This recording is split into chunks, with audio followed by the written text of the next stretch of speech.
Good morning, everybody. Thank you for coming. Just for anybody who is sort of new, when we are asked to bow to the Buddha,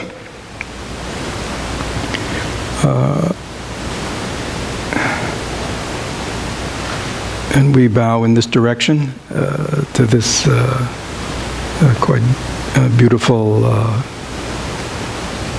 castered sculpture of a representation of the Buddha. We have no idea how the Buddha really looked, do we? So this is a representation, and it allows us as human beings to express feelings.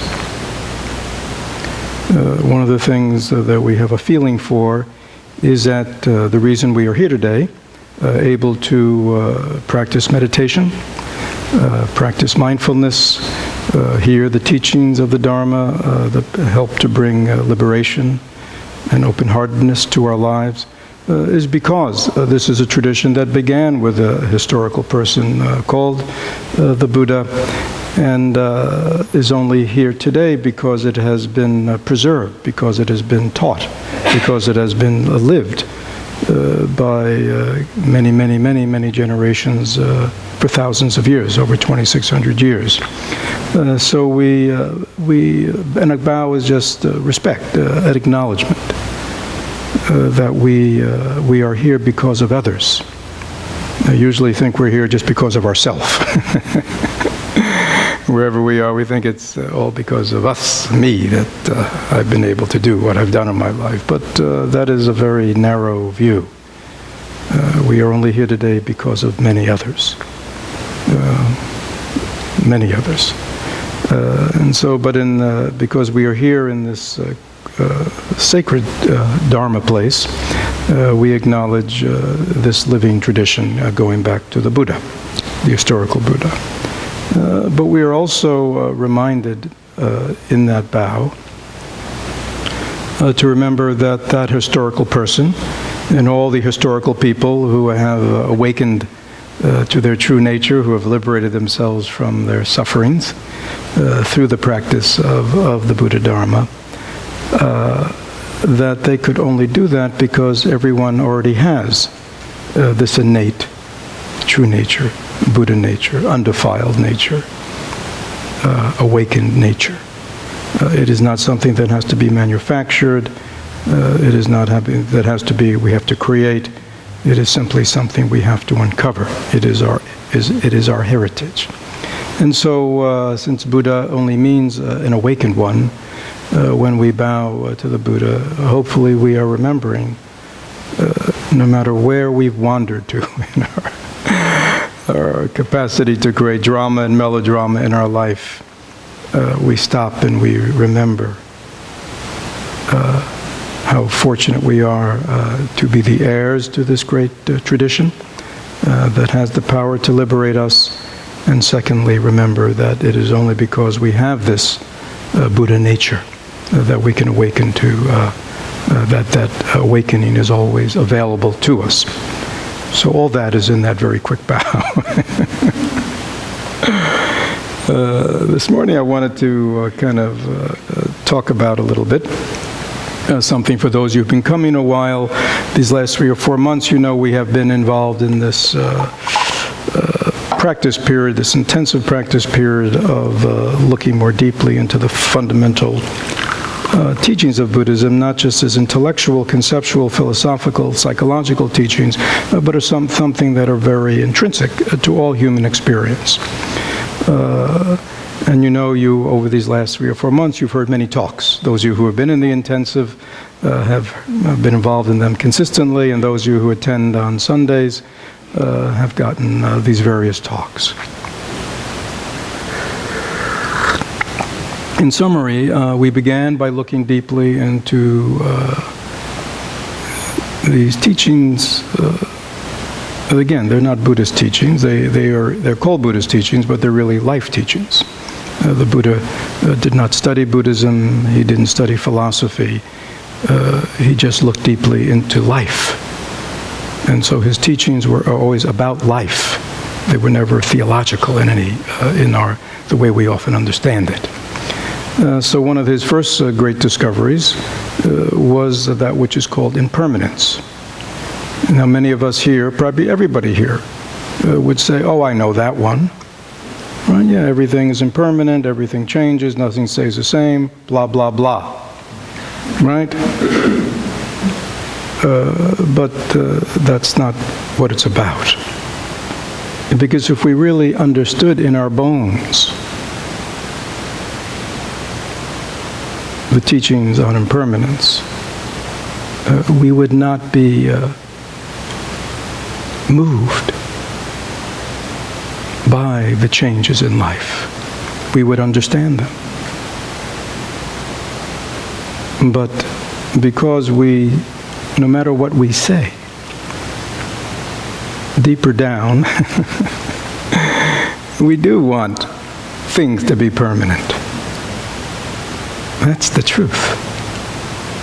But that's a very biased criteria, we might say. We only want the things we want to be permanent. The things we don't want in life, we're quite happy that they're impermanent. So our understanding is very biased, which is why we suffer. Because when there are things we want to stay the same, whatever they are, a possession, a body, a relationship, the world, or whatever it is we want to stay the same, when we are faced with impermanence, that they are changing, we suffer. We suffer what? Frustration, anger, resentment. We suffer sadness, despair. We suffer fear. We suffer lots of stuff. We suffer simply because we are unwilling to accept that everything is changing. Not only in the external world are things changing all the time, but our own thoughts, our own feelings, our emotions are also constantly in motion. As you have all experienced in the last hour. Your mind just constantly changed, didn't it?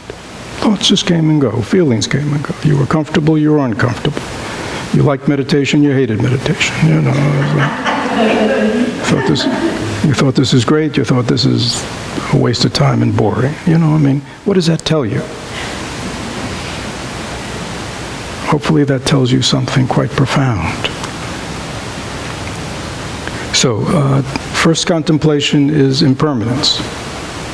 Everything changes, and to really get that deeply, as you watch your life, as you watch your experience, as you watch your own mind, you're always reminded, oh, yeah, everything's impermanent. Nothing is solid or stable. Everything is subject to change. The second great contemplation is what's called karma, cause and effect. We all know that one. Oh yeah, I get that one. No, we don't get that one. If we got it, again, we would be equanimous. We would be at ease with life. What cause and effect are telling us is, in this world of change, is it just a random universe that we're all just kind of the playthings of life? No. Things happen for a cause. Not just one cause, multiple causes. And if we want to understand in this impermanent world why life unfolds the way it does, we just need to look deeply into it. And we'll see the causes, right? For those of you who sat here this morning and were disappointed in your minds, you had perhaps wanted a different mind this morning.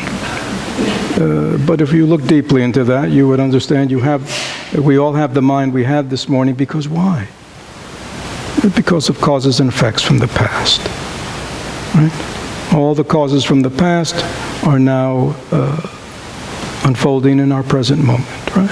That's why we have the mind we have. That's why we have the body we have. That's why we have the life we have, etc., etc., etc. And everybody's in that too. Why is he the way he is? Because of causes and effects in his life, her life. Why is the situation unfolding the way it is? Because of causes and conditions. Look deeply, you will see it. Why is the world the way it is? Because of causes and conditions. When you understand causes and conditions, you're no longer angry, despairing, disappointed, frustrated, scared. You understand it cannot be in this moment any other way than it is. He or she cannot be any other way than they are. That's a deep understanding of cause and effect.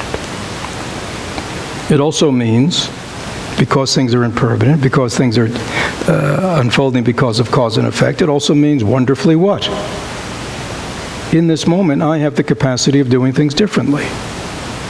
Because what I'm doing right now, thinking, acting, speaking, is a cause that will unfold, that in the future will be an effect. Can you see there'll be an effect from this? So if I want to change, all I need to do is what? No longer be driven by the causes and conditions of my past that are still arising. See them clearly, see them mindfully. Right? Don't continue that pattern. And I have the freedom to do things differently now, which will create a different future for myself, whether it's myself or all of us together for the world. That's how it works. So causes and condition, karma is another, again, one of those things, they make songs about it, poems about it, people talk, it's my karma, and then they go on creating the same stuff they've been creating, as if karma is your fate. It's not your fate. Karma is not fate. Karma is simply acknowledging that things arise because of causes and conditions. And whatever the causes and conditions of our life has been in the past, we can change them in the present. But we'll talk in a moment about how to do that. The other the big one is understanding why we suffer. Right? That's a big one. And in that fundamental contemplation, we look deeply into suffering. Suffering means unhappiness, dissatisfaction, frustration, the whole range of emotional afflictions, all the things which pass for normality in our life, but in Buddhism are called sufferings.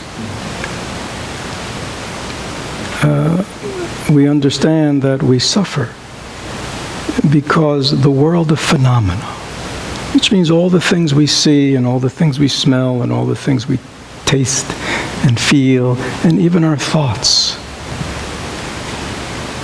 mental phenomena, that they do not have the capacity of producing real happiness, real well-being, real peace of mind.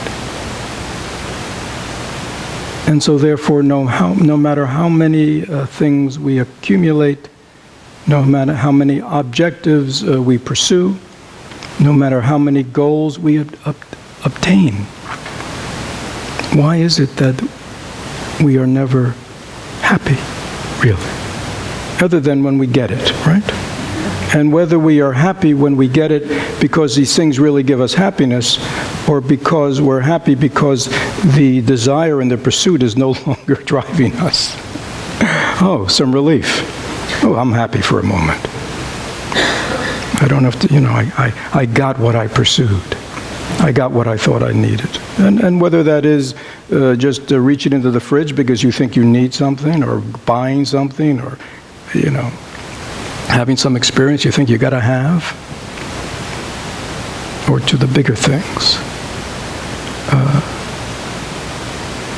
That is the defect of that pursuit of things, at grasping at things.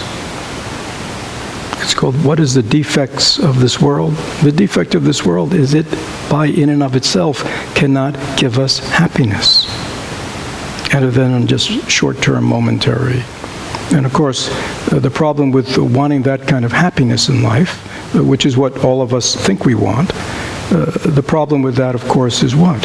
If we think there's a whole range of stuff that if we get will make us happy, then can you see we're stuck with the opposite? If we don't get it, we will what? Be unhappy. And we don't realize that we're the ones who set up that whole game. Right? There are all these things that I want and need and must have to be happy. And they can be things, they can be a certain kind of body, they can be a certain kind of mind, there can be a certain kind of relationship, a certain kind of job, a certain kind of place to live, a certain kind of car to drive, right? A certain kind of food. I mean, we can go on, right? And we think, if I get all this, I will be happy. But then when we don't get it, we're not happy. And so we're always stuck, going back and forth, back and forth, back and forth. Everybody know what I'm talking about. That's called normal life. That passes for normal life. Again, that was considered a defect that we need to see. It's like a product that has a defect. No wonder it never works. Right? And then all of a sudden, there's a recall. And you go, there was a defect in the product. No wonder it never worked. Well, it's like that. We've come into this life with all the stuff that we see and think, and no one ever really taught us that it has one big defect. Okay? And then the fourth great contemplation is the preciousness of the freedoms and the opportunities that life really gives us.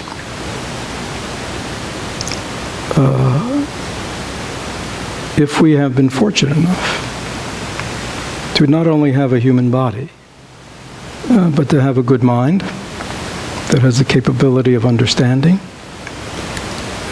if we are fortunate enough to have a body and a life that allows us freedom, that we are not just driven by survival, we are not living in situations where we're just scraping by to survive, to eat or to drink or to have, you know what I'm saying, which many people in this world are living. If we are fortunate enough to have greater ease in our life, where we have opportunities such as the time to come and meditate, to hear Dharma teachings, to meditate in a group, at home to read and study, and that's great fortune for us. It's a great opportunity that life has given us. If we are not, again, driven by total material needs, or if our body is healthy enough that we're not, just racked by pain or have some kind of disease that really makes us unable to practice.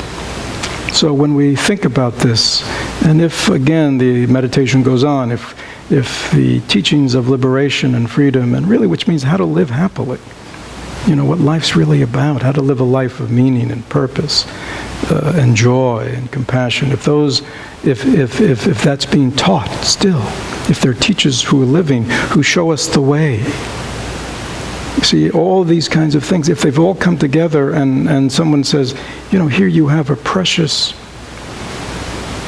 opportunity. This is the real meaning of life. If we don't see that, right? What they say is, it's like a rich man who thinks he's poor. All this wealth, and yet feels poor. All this capacity to use money to be of benefit, and yet you feel poor. Or when they say, in the midst of water, they cry out, I'm thirsty. Here we have such opportunities in this life, and yet we continue to pursue things that we know in our saner moments do not give us happiness or well-being. So this is important. So you put all this together and you turn toward what? Some kind of life that's meaningful and purposeful, and to find a way that teaches us and shows us and guides us in how to live that kind of life. It's available. We don't have an excuse anymore. Before we knew better, we had an excuse, but when we know better, we don't have an excuse. There is a better way of living. There is a better way of relating to each other. There is a better way of taking care of each other.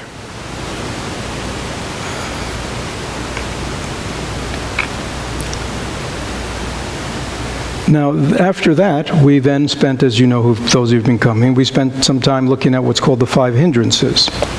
Right? The 5 hindrances is like, we do those first 4, and it's like, it's opportunity for a great life here.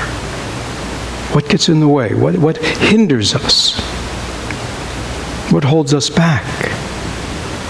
What obscures our eyes so we don't see clearly, and we go off in a million different directions. So these are called the 5 hindrances, and I believe there have been teachings over these past months on them. You know what they are. One is this, and these are mind states. These are not something indigenous to our mind. We didn't have these when we were babies.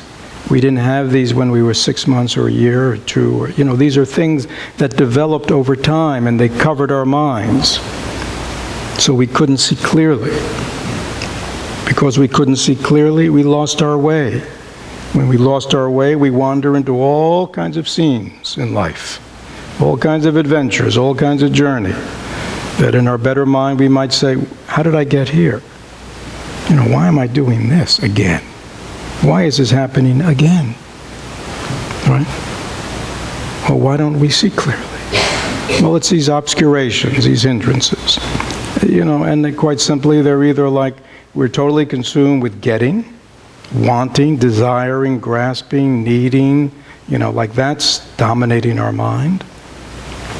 And we all know that when that's dominating our mind, we are obsessive about that.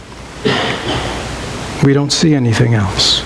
So we're just so focused on getting and needing and wanting and must have and feeling deficient, feeling if I get this and if I get that. And people in this culture, we work so hard.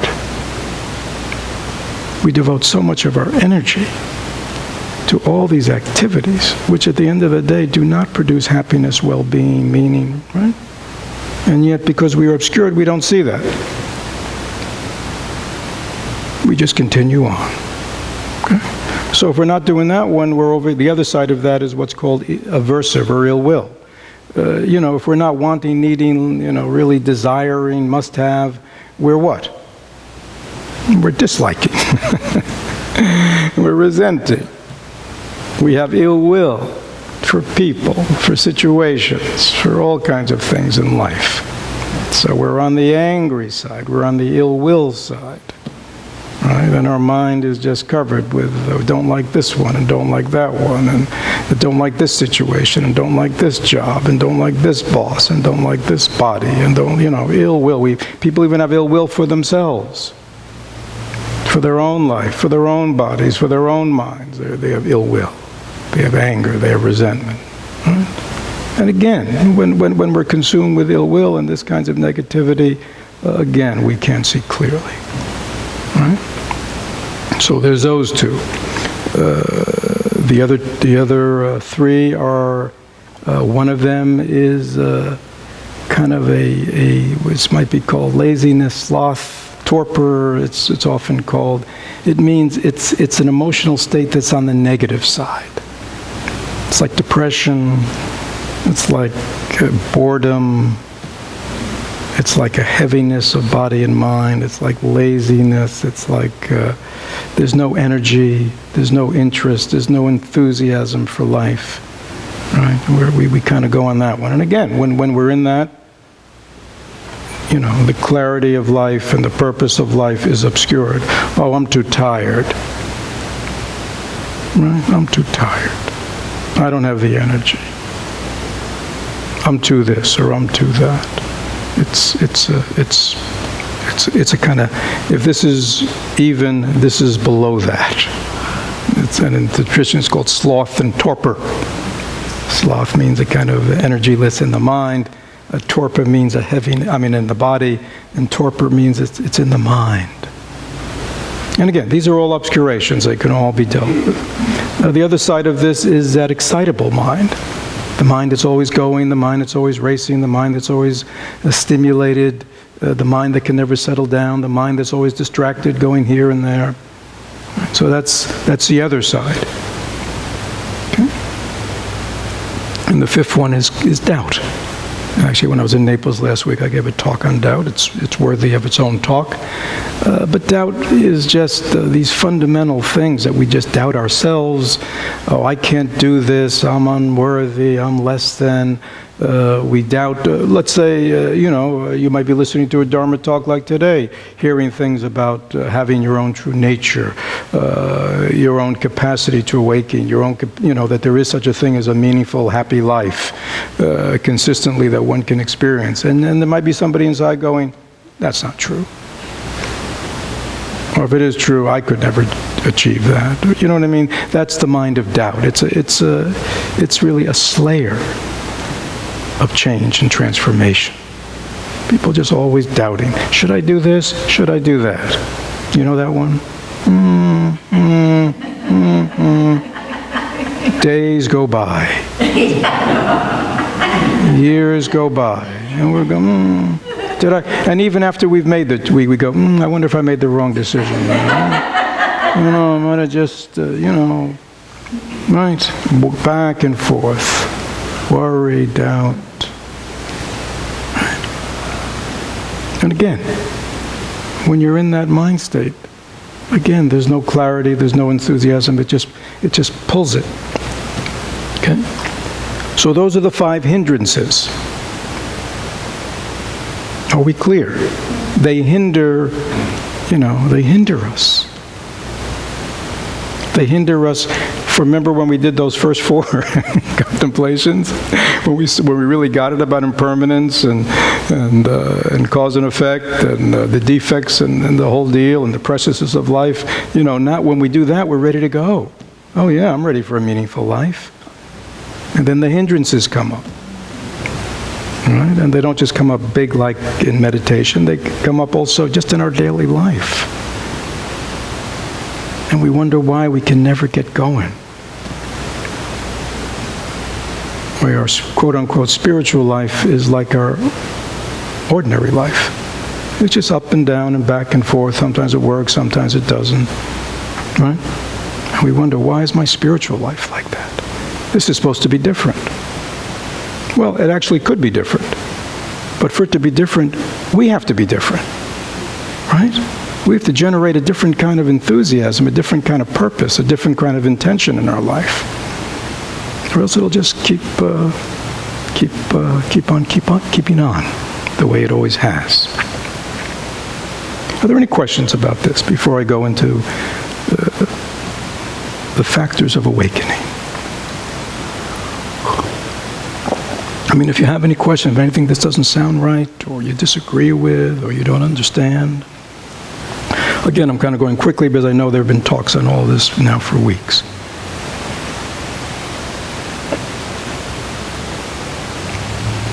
Good, so that means there's a basic acceptance of these way of looking at things. Again, this is not Buddhism. It gives it, we have to give names to things. So when we go to the bookstore, we know which section to go to. But again, these are just teachings about life. The Buddha taught a way of leading an awakened life. He taught a way to end our suffering, our unhappiness. Okay? That's all he taught. He never taught Buddhism. He never studied Buddhism. He never taught Buddhism.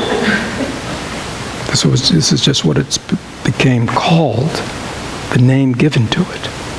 Right? Like this, we call this flower is it a snapdragon? We call this flower a snapdragon. But this doesn't call itself a snapdragon, does it? This is just this. It just knows itself as this. And it's quite content in that, isn't it? So, again, if we're going shopping, and somebody says, can you pick me up some snapdragons at the floral shop? It's good to know what they're called. And hopefully it's good to know if the florist knows what they're called. But that is not the same as, that's only a name. Right? This is the flower. This is the real thing. So in the same way, Buddhism is just a word for a body of teachings, philosophy, etc. But it's really just about life, about our life.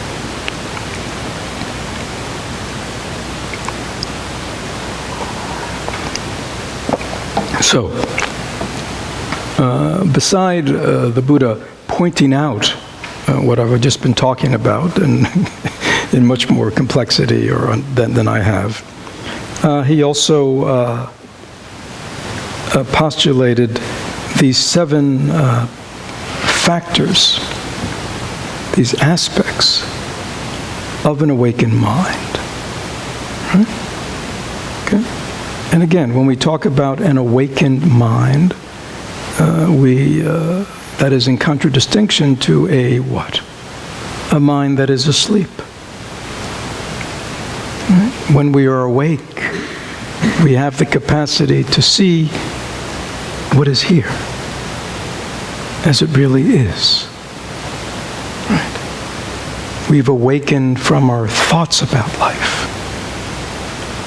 We've awakened from all our issues about life.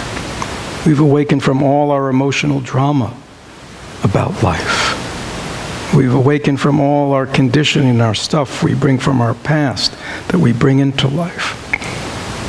We've awakened from our addictions and our obsessions and all this stuff. And we can see life just the way it is and live it in a noble way. And this is a nobility, this is not the historical nobility that you had to be born to. This is a nobility that everyone is born to. It's that kind of nobility. It's just a nobility of a human being leading a noble life, which is everyone, no matter whether we're rich or poor, male or female, no matter what our condition of life is, all of us have that capacity, no matter what the situation of our life, to lead a noble life. So these 7 factors of awakening are mindfulness, investigation, diligence or energy, joy, ease, concentration, and equanimity. So I'll spend a little time talking about these, but when we know what these are, and these are what we are cultivating in our practice, when we talk about practice. We are cultivating, see, many people talk about their practice, and they're just simply talking about their meditation practice. How's your practice going? You know, and they say, well, it's going well, or not going well, or I'm frustrated with it. But meditative practice is only one aspect of this path. This path is about awakening, and it's about generating these factors of awakening in our life, not just on the meditative cushion. So the first factor of awakening is mindfulness. Again, we call ourselves the Florida Community of Mindfulness, don't we? And we know mindfulness is, out of the 7, it is the first one and the fundamental one. Okay? Because mindfulness means I am present to what is happening, whether it's what's happening when I look with my eyes, with my ears, with my mouth, with my inside the sensations of my body, or whether it's what I'm thinking, what I'm feeling. Whatever it is, I am clear about what's going on. Right? I'm not lost in a dream. I'm not lost in endless drama, believing the drama that my mind is projecting is real. What I'm thinking about that person is not that person. It's just my thoughts about that person. Whatever way I'm seeing a situation, and usually I'm seeing it through whose eyes? My eyes. And who's always right? Me. Now, if you have a world of 6 billion people and everybody thinks they're right, that they're correct, that they have the right view of things, what kind of world are you going to have? A mess. It cannot be other than a mess. And that's on a good day. Because that mess can very quickly degenerate into anger, right? Conflict, hurting, violence. I mean, all kinds of things, right? So, mindfulness, this capacity to be present, to just see what's going on in the present, to feel what's going on in the present, gives us the capacity of experiencing and dealing with things correctly. Right? Again, mindfulness to me is just the light is on. That's all it is. If we came into this hall at night and it was pitch black, we wouldn't know what was here. And as we walked about, we would trip. We would stumble. We would walk into things. We might pick ourselves up and then trip again. We might be lucky and find ourselves walking down the aisle and go, oh, this is easy. Right? Sometimes we're like that. Life is kind of, oh, this is pretty good. Right? I haven't tripped in weeks. And then all of a sudden we turn a corner and we're flat on our face. And we go, gee, what happened? Well, again, it's dark.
We're back in business? Good. So again, mindfulness is just turning on the light. If we don't stop and turn on the light, okay, if we just come in this room and we rush in, which is the way most of us live our life, we just rush into situations, we don't stop and turn on the light so we can clearly see what's there. When we clearly see what's there, we can walk about this room and not trip and not fall and not bang into walls. Is that clear? In the same way in life. So mindfulness is the first and most important, we could say. It is the entryway. So if we want to cultivate an awakened life, we have to cultivate mindfulness. The second is investigation. This means we're looking into life. Right? We're investigating life.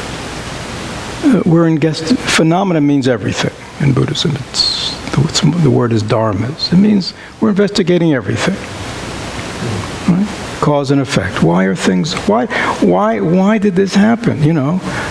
Before I stumbled about in this room. Now I turned on the light. Oh. Now I can look around and investigate. Oh, that's over there, that's over there. That's why you fall here, that's why you got to walk this way here. Why am I the way I am? I investigate. I look into cause and effect. I look into the past. I understand. Why am I getting angry? Why am I scared? I investigate. Why is this person the way they are? This person that's giving me a hard time, person I don't want to be. I investigate. I'm not just somebody who goes through life, just responding to my own conditioning, right? My own projections, endlessly projecting onto life, my own stuff, and thinking that's the truth, right? I'm willing to stop.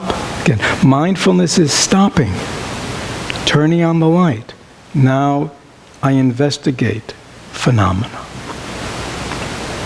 Again, this is a big subject, and I think it's being dealt with by other people, but I'm just trying to get you to see this is part of the path. If we're leading an awakened life, we are mindful, and we are willing to stop and look into things. Why? Why aren't I happy? Right?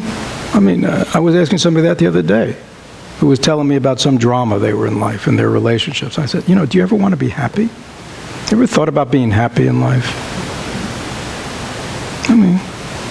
Isn't that an interesting question? You know what I mean? Like when you're having all this drama, are you happy? No. Have you ever had this drama before? Oh, yeah. And yet, if we asked ourselves, if we have a moment of clarity, and if we said to ourselves, do I want to be a happy human being? Everybody would go, what? Yes. You'd have to really be sick to go, no. I'm here to be miserable. And and if you run into people like that, you should feel sorry for them, because they're telling you that's what their life has conditioned them to think that's what life's about. Right? But most of us hopefully have a little higher awareness of the capacity of life, and if we don't, when we run into these kinds of teachings, they are telling us that we have that capacity. Okay, but we have to be willing to stop. If we're unhappy, if we're angry, if we're resentful, if we're frustrated, if we're down, if we're any of this stuff, why is that? What are the causes of that? If I'm anxious, if I'm scared, if I'm sad, despairing, why is that? What's the cause of that? And if you think the cause is that person who did that to you, or your life situation that did that to me, you're absolutely wrong. That was quite a strong statement. You'd like it, can't I just be half wrong? No, absolutely wrong. Thoughts and feelings arise where? In our own mind. They don't arise anywhere else. So if we're happy or sad, if we're peaceful or agitated, it is going on in our own mind. Right? And what shapes our mind? Causes and conditions that are under my capacity to deal with.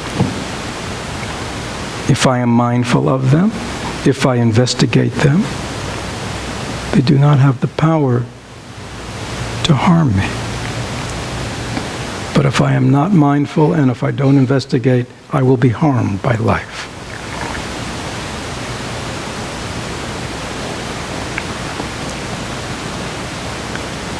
The next factor of an awakened mind, and again, we can all be cultivating these things, when they're completely our minds, then we're Buddhas, and we get to sit up here.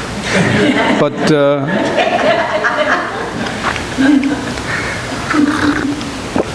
until then, they need to be cultivated. So we cultivate mindfulness, we cultivate investigation of phenomena, and the third thing we cultivate is joy. Now that may sound strange, doesn't it? Cultivating joy. Many of us know how to cultivate misery, right? We're professionals at that. Well, think about it. How do you cultivate misery? How do you cultivate unhappiness? Because we engage in certain types of thinking, certain types of actions, right? And they create within us unease, unhappiness, heaviness, all those things, okay?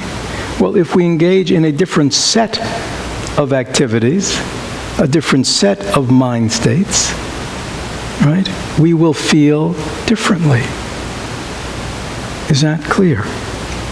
So we learn in this practice to engage in life in a way that produces a sense of happiness. Again, and it's not the happiness, when we get our way,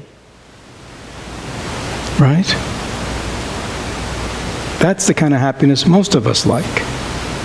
Oh, I'm happy these days. Things are going my way.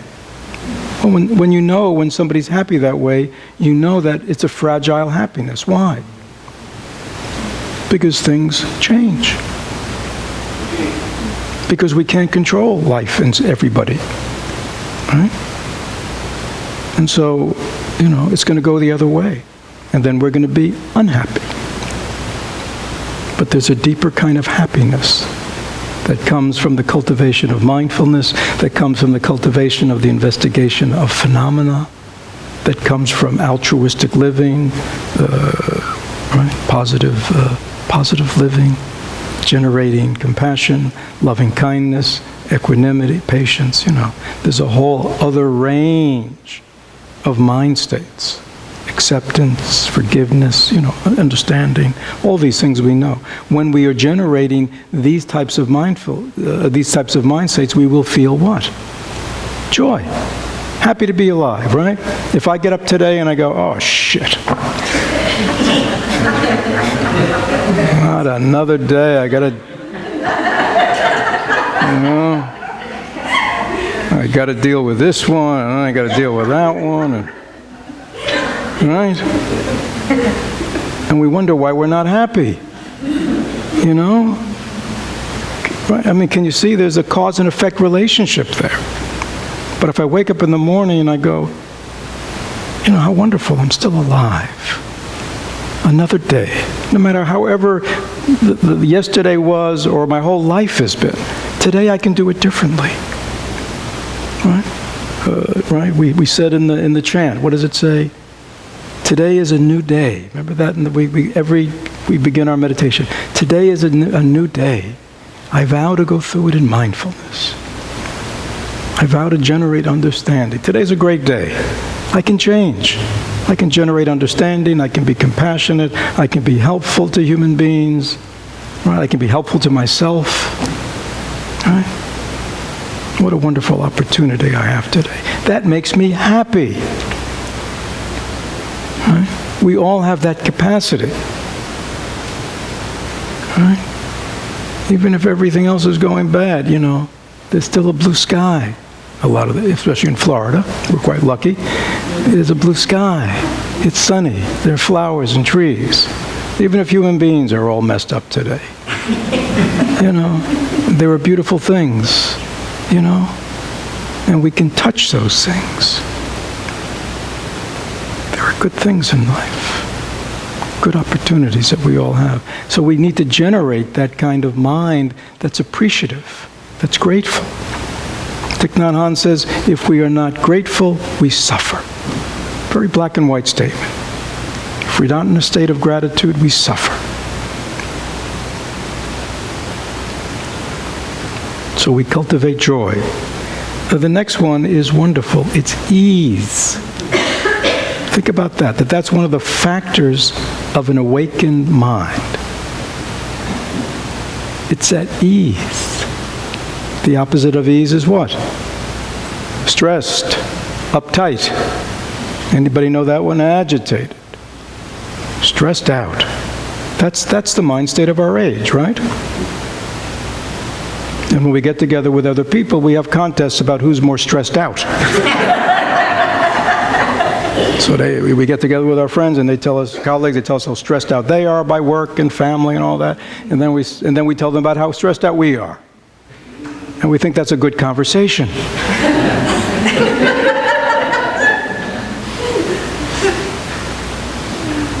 Right? Stressed out, agitated is not normal. It's an abnormal mind state. It's a suffering mind state. The awakened mind, which means your mind, has the capacity to be at ease.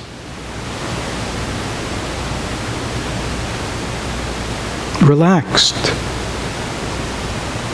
Even if things are busy out there. All we can ever do is one thing at a time anyhow. Even those in here who think they're kings and queens of multitasking. You're still doing in each moment one thing. You haven't developed the capacity to do two things in one moment. At least not yet. I'm sure there's somebody working on it. As if the purpose of life is efficiency. There are many people who think the purpose of life is to become more and more efficient and more productive. That's the purpose of life. There may be people in here like that who believe that. You know, good day today. I did so much. I accomplished so much. So efficient and productive. Tomorrow I'm going to be even more so.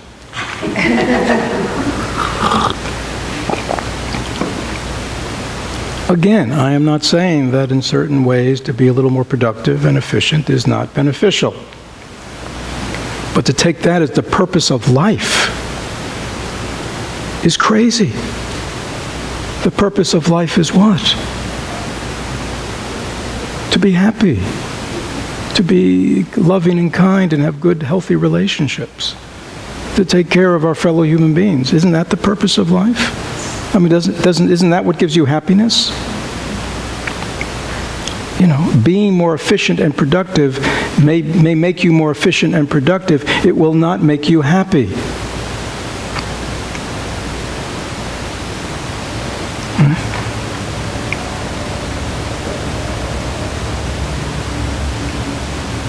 Is that clear? Most people who are efficient and productive and are great at all that stuff are not happy people. They have to do other things. Drink, drugs, endless shopping, obsessive relationship with sex. I mean, they have to do other things to create momentary sense of happiness. Obsessive involvement with pleasure seeking. Why is that? Because that kind of life doesn't produce happiness. It doesn't produce ease. You look at the animal realm, right?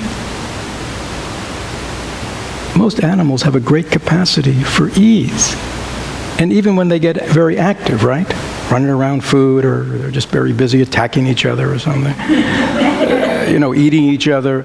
But that's really not the major part of their life. A lot of part of their life is what? What?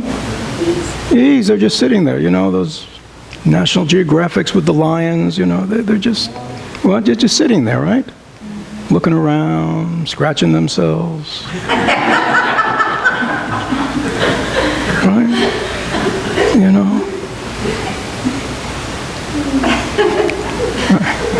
I once had a friend who had a dog, and I forget, he was homesick, and he realized his dog, who was so active when he was there, the whole day that he was gone, just laid around. And he could feel that him being home all day was a stressor to his dog. It's like, can't I just chill like I like to do all day?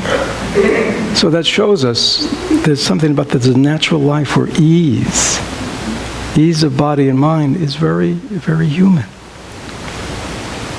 But many of us have lost that capacity. And then the final two, and then we'll have to end. Factor of mind is a mind that is concentrated. So concentration, samadhi, it means that our minds not only are mindful, which means just kind of the light is on, the mirror is reflecting, we can see things clearly, but the mind has the capability of concentrating, of kind of taking the energies of the mind and placing them wherever one wants and holding it there. That is a wonderful capacity of mind. It is something that we are doing in meditation, or in walking meditation, or in work meditation. Washing the dishes, just present to washing the dishes. Cooking, just cooking. The mind can be concentrated. When the mind is concentrated, there's a kind of calmness and peace and stability and sense of integration and wholeness that arises from a concentrated mind. Okay. So we are cultivating, learning how to concentration. That's the sixth factor. Mindfulness, investigation. Oh, I left out energy. I left out two. And we only have about 5 minutes. Okay. Diligence, or virya, energy. Enthusiasm. right? We need to go about our life. You know, if you could imagine, like if you looked at your mind and you thought about where your mind hangs out all day, and if you looked at that and looked, how many of those are heavy mind states? How many of those are obsessive thinking mind states? How many of those are storytelling mind states? How many of those are just caught up in afflictive emotion mind states? How many of those are just randomly wasting time mind states? Right? If you could imagine all those are gone, would that free up a lot of energy? Oh, yeah, energy for doing what you really want to do. You know, so many people talk about a lack of energy. But a lot of our lack of energy in life is because our mind is so involved again in mind states that rob us of energy. You know, they don't short-term stress and anger, you know, feel good. A lot of people when they're angry, they feel powerful, they're energized. Right? But afterwards they're drained. Anxiety drains. Sadness, depression drains. Obsessive rumination, endlessly going over the same story, drains. We have a word for it. What's it called? I'm emotionally drained. We even talk this way. Yeah, I'm just emotionally drained this week. Oh, okay. Stressed and emotionally drained.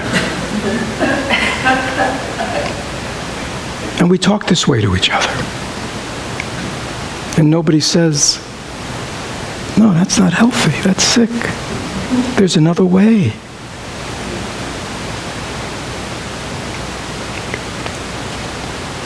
So, energetic, enthusiastic, these are normal aspects of an awakened mind because the energies of the mind are freed to live this way. And the final one is equanimity. Okay? The equanimous mind. The mind of equanimity is the mind that is not up and down. It's even. Because we understand the way things are, because we've investigated phenomena, we understand that things are impermanent, we understand that things are just made up of parts, we understand that things just arise because of causes and conditions, we understand what this life is about, generating the factors of enlightenment, awakening, because we understand all these things. Right? The mind is in a state of equanimity. It's in a state of balance. Okay? So equanimity is this final fundamental characteristics of the awakened mind. Right? And you can see they relate. If the mind's in a state of equanimity and balance, it's a mind that's at ease. If the mind's in a state of equanimity and ease, it is much more common that there'll be a sense of well-being and happiness. They all interrelate to one another. So again, many of us may be sitting here raising the doubtful mind. Sounds good, not for me. Everybody in here has that capacity. Right? Just to do a little bit of each, just to generate a little bit of each, begins to change your life. That's what practice is. Right? That's what walking a spiritual path is.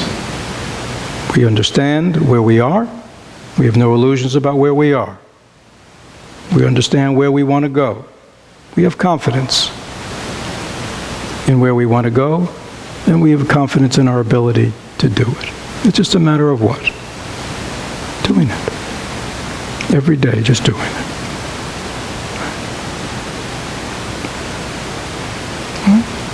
When the first time you sit down to play the piano, can't play a thing. They give you the sheet music, don't understand it. Begin to play, mostly mistakes. Right? You could at that point what? Give up. It's too hard for me. But again, if you want to learn how to play, all you need to do is what? Practice. There's no mystical, there's no mystical state of grace that's going to descend on us. If you're waiting for that, you've got a long wait. Just through your own practice, you will heal and transform. Wherever we are in life, we got ourselves here ourselves, with the help of others. And we can get ourselves out of it with the help of others. That's what Sangha, that's what community, that's what teachers are for. So that, in a nutshell, is the the 4 mind turnings, the 5 hindrances, and the 7 factors of enlightenment. Thank you.